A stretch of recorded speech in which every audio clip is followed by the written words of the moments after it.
What is going on, guys? Jack here, and welcome to a brand new series here on my channel on the Bull City, here with Norwich City in the British Premier League. Hopefully you guys are good. With a new year comes new challenges and new kind of goals I've set myself. And one of these goals is to kind of get more variety on my channel. And we're kicking it off with a brand new shorter series to the Lane series, but one that will run alongside it for hopefully a little while. So yes, as you can see here, we are with Norwich City in the Premier League, and I just want to start off by saying hopefully you guys do enjoy the series, and if you do, remember to smash the like button and leave a comment. Let me know what you make of Norwich, because I did ask on Twitter for some suggestions. I got a variety, and the reason I ended up choosing Norwich is actually because I have a lot of family who support Norwich. I go to a fair few of their games. I was down in Sunderland a few weeks ago, in fact, to see them play.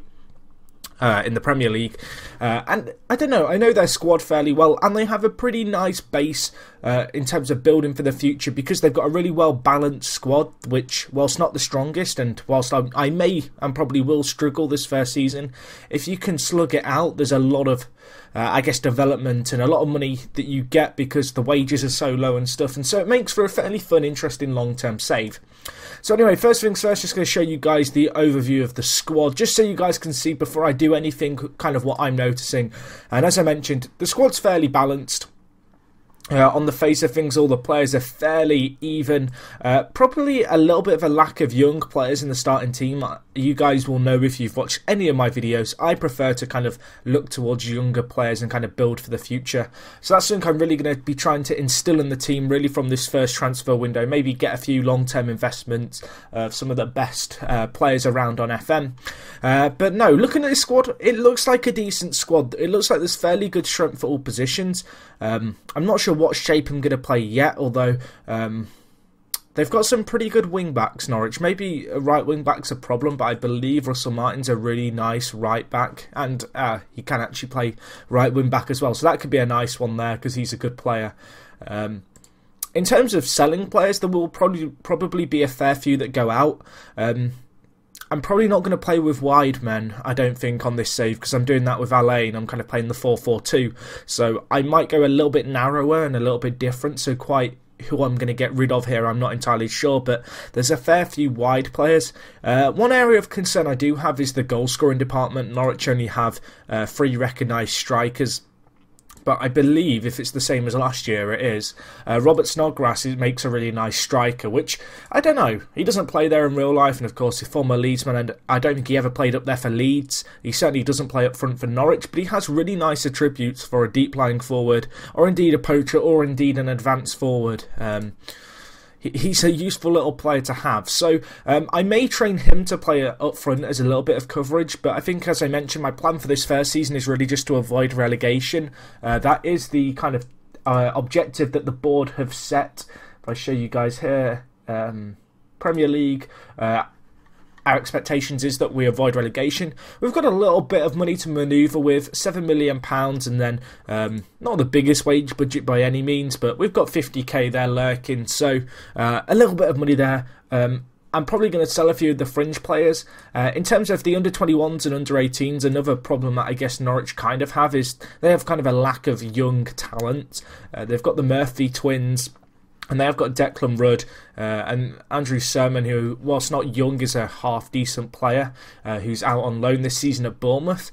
So they've got them, but then when it comes down to the under-18s, despite the fact they did so well in the FA Youth Cup last year, the squad is certainly lacking. So, as I mentioned, youth is going to probably be a focus. Perhaps not this year. I need to add a little bit of quality, I think, in the various positions, but really just kind of strengthening the squad in a few areas. Maybe bring in a few cheap youngsters who have a lot of potential, but might be a little bit more kind of risky compared to maybe forking out 3 or 4 million for Carlos Fierro, which I'd normally be inclined to do. But no, Norwich have a good squad here. You can see by the squad depth summary, pretty good strength in all areas. The right wing back position is one of concern, but we have got Russell Martin and Stephen Whittaker as backups. Yeah, I don't really know what else there is to say. I'm probably just going to do the pre-season off camera and show you guys stuff. I suppose we can quickly check out the training stuff and see what we've got in terms of coaches. Oh dear, that's not ideal. That's going to need fixing. I have 4 coaches. Yeah. Not sure how many staff members I'm allowed. 9. Okay, that's okay. I've got a few slots then to work with to bring in my own staff. Definitely going to be something I focus on.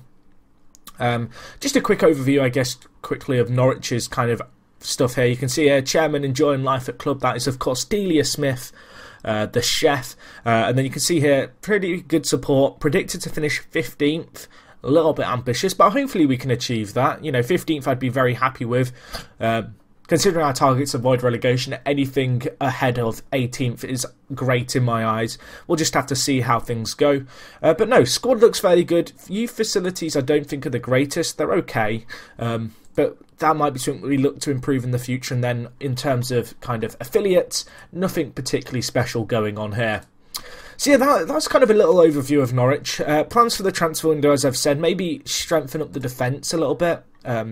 Maybe a lack of decent centre-backs. I like Michael Turner, but he is a very slow centre-back, and I know that off the top of my head. If you watch this guy play, certainly not the quickest guy on the field, and I do like to play with fast centre-backs, but we have got Sebastian Bissong, who's one of the top players, so maybe getting Bissong a new partner is an aim. But besides that, maybe one centre-back, maybe one midfielder, and hopefully a few kind of strikers who I can rotate.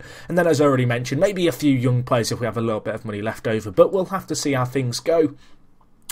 So yeah, guys, I'm going to now go forward to the end of the pre-season, and I'll catch you guys then when we will be taking on the mighty Sunderland away from home. So that should be an interesting first game. So yeah, I'll talk to you guys in a second. Okay guys, so we are back, and I've had a pretty eventful pre-season, worked on a fair few things, actually ended up making money off transfers, which was pretty interesting, and yeah, I'm pretty happy with the squad, got a fair few very strong players in who are hopefully going to be useful, and I guess we'll kick things off with the transfer centre and history, before we then move on to the tactics and training setup and all that stuff that I've got sorted.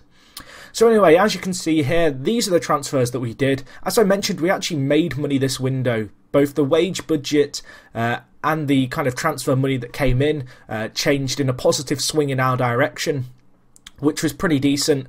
And I guess it's, I don't know, I think I've made some good transfers here actually, and I'm hoping that next season we should have a little bit more money to fiddle around with as a result of this, because only 80% of the money that I made was able to go back into the transfer budget. But anyway, let's kick off and have a look at our transfers. We'll cover the outs first. First one, Daniel Ayala, good little centre-back, 22 years old, wanted to kind of get him out on loan, potentially get him some first-team football. He's a good player at 22, but he's not going to feature in my first team, and whilst he still has time to develop, it's going to be pretty crucial for him that he does kind of play regular first-team football, so giving him a loan out to Almeria seemed like a pretty smart move.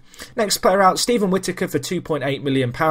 He was our second choice right-back, and whilst he is a really nice kind of, I guess, jack of all trades when it comes to playing in midfield or defence, there's plenty of other options who are as good. He's 29 too, not the youngest player. He was hogging up a little bit of our wage budget, and considering he came in on a free last year, to sell him on for £2.8 million, and with the kind of replacement that I've got into the club, I think we've done pretty well there to get that much money for him. Next player, Elliot Bennett to Cardiff for £5.25 million. Whilst Elliot Bennett is a very good player, in terms of for a championship team perhaps, I don't think he's going to be good enough for the long-term kind of future of the club and kind of my vision for where I want to see the team be. As a result, I wanted to sell him on, and I was able to sell him on to Cardiff for a very, very healthy fee of £5.25 million. As you can see here as well, joined us from Brighton a few seasons ago for £1.9 million, and whilst he's not the worst player in the world, he's primarily a player out wide. As you'll see when we move on to our system, it's not a system that we operate using wide men, and so it made sense just to sell him, and I'm pretty happy with £5.25 million for him in the end. Next few transfers, another two players who I kind of considered keeping but decided to sell, both going to Celtic, Wes Hoolahan and Michael Turner. Two good players. Hoolahan's a very talented player, but he is 31. I've got a player in on loan who's hopefully going to fill the void that Hoolahan's left, and I decided it was probably worth just selling him at that price. And whilst I don't not rate Hoolahan in real life, he's a player that in Football Manager I've never really had any success with any year that I've played with him. So I managed to get £1.6 million for him. Less than ideal, but it will certainly do. And then the other player, Michael Turner, good centre-back. As I mentioned earlier, though, he lacked the pace, and as a result, I decided to offload him. £1.8 million made off his sale. Not ideal, but, you know, selling a few of these players who aren't going to feature in the first team, getting some money in and really reinvesting it into the squad for the long-term future. And whilst perhaps 1.6 and 1.8 million pounds doesn't seem like a lot for these guys, I've brought in a few players for half or a fraction of that price who are hopefully going to be better in the long run. Other player, Jamal Loza, out on loan, just giving him some first team football. Not a bad player, but nothing crazy. Hopefully, by going out on loan, he can develop and maybe come back and be worth something to me in terms of selling him in the future. So anyway, moving on to the ins, as you can see here, 7 players in, 5 of them coming in on permanent deals and 2 loanees. We'll start off with Danny Bath here. 750k paid for Danny Bath. He's a very good centre-back. A good little rotation option. A player who I've had a little bit of success with playing in my sides in the past, and I'm hoping that he will be a nice little backup, especially with Turner departing. I just needed someone to kind of fill up that backup role, and I guess also act as a little bit of cover with Ayala going out. So he's a good player, and I think he's an improvement on what we already had. Next we have Edder Alvarez Balanta. This guy, minus 10 potential ability. If you don't know what that means, basically every player in Football Manager is assigned a random ability where they currently are, and a kind of potential ability, which is how good they can become. So someone like Messi has an 198 potential current ability and 200 potential ability, and 200 is the highest, 0 is the lowest. This guy, Balanta, I believe he has 140 current ability or around there, and he has a minus 10 potential ability. So what they do is SI, so that you don't get players always becoming kind of the same potential ability. Some players are given a minus 9, a minus 10, a minus 8, and this basically means that save on save, they have a range which their potential ability can fall into, and this is randomly assigned. Minus 10 is the best. It means that this guy has a potential ability between 170 and 200. I'm very excited to have him at the side. Made his first Colombia cap just last week in fact, and this guy's an amazing centre-back, on par with Basson, 20 years old. As I mentioned, minus 10 potential ability means that he can become, and probably will become, one of the world's best centre-backs. Got him in on a 5-year deal, £7.5 million spent. Certainly not a cheap signing, but a player who I'm very, very pleased to have, and I was definitely kind of dancing around my bedroom when I saw that signing had been made and finalised and the work permit was granted. So anyway, a few more players here, 2 youngsters for you, both Italian. Alberto Serri, this guy, a very talented target man. He's one of these players who you can get for very cheap at the start of FM. He's come in for 825k. He has a really good potential ability, but his current ability is fairly low. So for this guy to develop, it's really going to be kind of reliant on us to do a good job of training him. And as I mentioned, I have kind of fixed up my training setup and my coaches, and I'm hoping that this guy is going to benefit as a result. Another player who's very similar, Mario Pugliese, very good player, defensive midfielder primarily. Can win the ball. This guy, great determination, great physical stats, just got to rely on his technicals to develop. As you can see, made 1 Italian under-21 appearance at the age of 17 already, and I'm very optimistic and hopeful that this guy's going to have a long-term future at the club. So anyway, a few more players. The last kind of permanent deal was, I guess, Anthony Raviglieri. I will go with it. French international, come in as a kind of right-back alternative to Chris Martin. 33 years old, 2-year deal. I did want to get him on a 1-year deal, but he wasn't having any of it. But that said, he's an incredible right back who you can get on the free at the start of your FM saves on the current 14-point free patch. If you're watching this in the future, that may not be the case depending on the January update. But as you can see here, this guy played for Lyon for a number of years. He's come to us. He's going to be a very good player, and he is one of the best players at the club. And despite his age, he's got some nice natural fitness, good stamina, and he's certainly got a little bit of a future, I think, at the club. As for the loanees, Gaetan, the first one here, coming in from Benfica, 10k a week wages, very nice signing. I love the look of this guy, great flair, got that kind of technical ability to run at defenders and get in crosses as well, which is quite nice if we do one day revert to playing wide.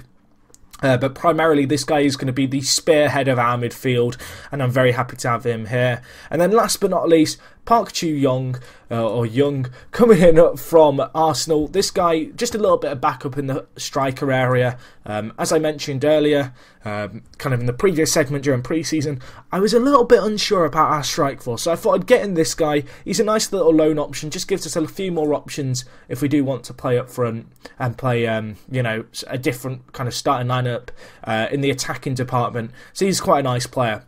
So that leaves our squad looking like so. In terms of top players, Edgar Alvarez Balanta, the £7.25 million signing, slots right up there. Revillaeri slots in there as well, as does Gaitan. Really nice to see us just kind of bolster, I guess, our team with a few very good players. And I'm hoping that these guys are going to add to our team already and hopefully just push us on a little bit and keep us clear of the relegation spots. When it comes to our tactic, this is the system I'm going to be operating, something a little bit different to kind of the conventional strats. As you can see here, Gary Hooper is currently injured. As a result, I'm going to be playing Snodgrass up front for this first game. He's never played here before. I have been training him to play there, and he's kind of got, what's the word, kind of uncomfortable, but he can still do it kind of status in playing up front. So I'm going to give him a run out here. But this is the system I'm going to be kind of, I guess, working with to begin with. We have got options maybe to play just a flat back four or maybe go for something less extravagant if perhaps it doesn't come together in the first few games. But I definitely want to give this tactic a go. I believe it kind of encompasses a lot of the kind of main strengths of our team and is hopefully going to benefit us in the long run. And it's the kind of formation that can be very easily adapted to multiple styles of play. So whilst I'm set up to counter this first season, it's a formation that can certainly kind of evolve to become a ball holding tactic and one where you really rip teams apart. So anyway, let's get straight into just a few more things actually, but I was about to say let's get straight into the game, but I'm getting ahead of myself here. I mentioned before, coaches, I've sorted that out to the best of my ability. I've still got a few coaches yet to come in who I'm hoping might make a little bit more of a difference. But as you can see here, far better coaching in most areas with the exception of shooting than we had previously. Pretty happy with my backroom staff now. Rennie Mullerstein, obviously current Fulham manager, I managed to grab in. Great little coach, this guy. He's on a fairly hefty wage, but I do think he's worth it. And as you can see here, we've got a lot more balance about us, and I think it's going to help us this year just getting this better coaching set up, despite perhaps a lack of numbers, because I only have 9 slots for staff. I'm not sure entirely how many I'm now taking up, 8 of them. So I don't have too many staff to work with, but I feel like we kind of cover all bases now a lot better than we did when I first came in. I did get rid of some of the existing staff as well, which allowed me to bring in a few more players and staff members. So anyway, this is our team. We're going to get straight into this first game. I'm not really sure what to expect. We are playing Sunderland away, the kind of game that you'd hope we can maybe get something from. We are going to be sticking with this system for now. Pretty happy with our starting lineup. Hooper is injured, otherwise he'd play in replacement of Snodgrass. The only other option that might change is Fox, swapping with Leroy Fer, but he's currently suspended. So yeah, let's see how we get on today. I'm pretty optimistic about this. Playing, obviously, away against Sunderland. We're playing a system that I'm pretty happy with. My main area of concern is maybe the left-hand side of our team. Olsen is not the craziest wing-back ever. I'm hoping that he's going to do a job for us. But I guess time will tell on that front. So let's tell the players to go out there and enjoy themselves. I have faith in you. We'll see how we get on. Away against Sunderland isn't an easy game. I am having to play in the non-2D classic view. The reason for that being is that the current regular 2D classic view is bugged if I play with text and image sizes bigger. I've already explained this before, so I will hopefully get to change this view when the next update comes out. But for now, we have to put up with this view, and Bradley Johnson just scored. Oh, Adam Johnson even. Bradley Johnson plays for me. Well, this isn't ideal. This is not the start I wanted. Johnson cutting inside. I think this is more of an own goal. I don't know how they can afford to give him this goal. What has the keeper done? What has just happened? I don't even know. Slightly embarrassing there for Ruddy. And now it's going to be interesting to see how our team bounces back against Sunderland. Oh, that is not the start I wanted.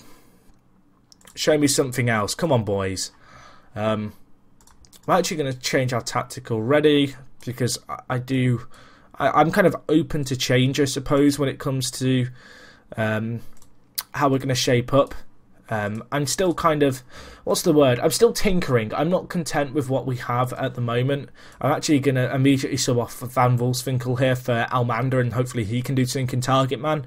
And other than that, we're going to stick with this, I think.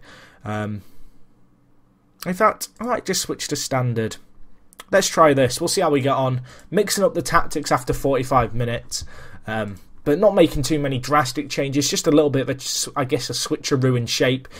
Sunderland playing with 2 very wide men and only 1 kind of a striker, so it seems a bit redundant to have Johnson playing the half-back role when I could perhaps have someone slightly more attacking, although Sunderland have a set piece here. Back post, Ki Sung-young with the goal for them. That's not what I wanted. Looking at the stats, it's been a fairly 50-50 game in possession, but they have probably had the better of the ball. It's kind of funny, actually. I rate Sunderland on this game for first season. They've got some pretty nifty players, but that said, I'd still expect to get a result here, really. Just less than ideal, to say the least. Yeah. There's 8 minutes left. Maybe we can make something happen. We really don't want to concede again here. That's not what we need. Ruddy's not had the best game ever. Snodgrass has been pretty quiet. We've not really created too many opportunities. Only 1 shot on target is certainly less than ideal. And no, very, very disappointing start. I mean, as I mentioned, our target is to avoid relegation here. It's not going to be easy, but I'd hope that we can put up a fight for it. But at the moment, given what I've seen, maybe I've got a task on my hand here as Ruddy somehow tips over a cross that almost went in FM style. Disappointing. Very disappointing. I was hoping we might be able to just get off to a flyer here. Evidently not going to be the case. We've got some tough fixtures coming up against Tottenham and Chelsea. I'm probably not going to review them in live episodes. The reason for that being is I'd like to focus, especially this first year, more on the games that I'd hope we can win to stay up. They're the kind of games that I guess beating or drawing with Tottenham and Chelsea, or just losing to them, they're not the games which are going to keep you up. It's about beating the teams around you. But that was disappointing.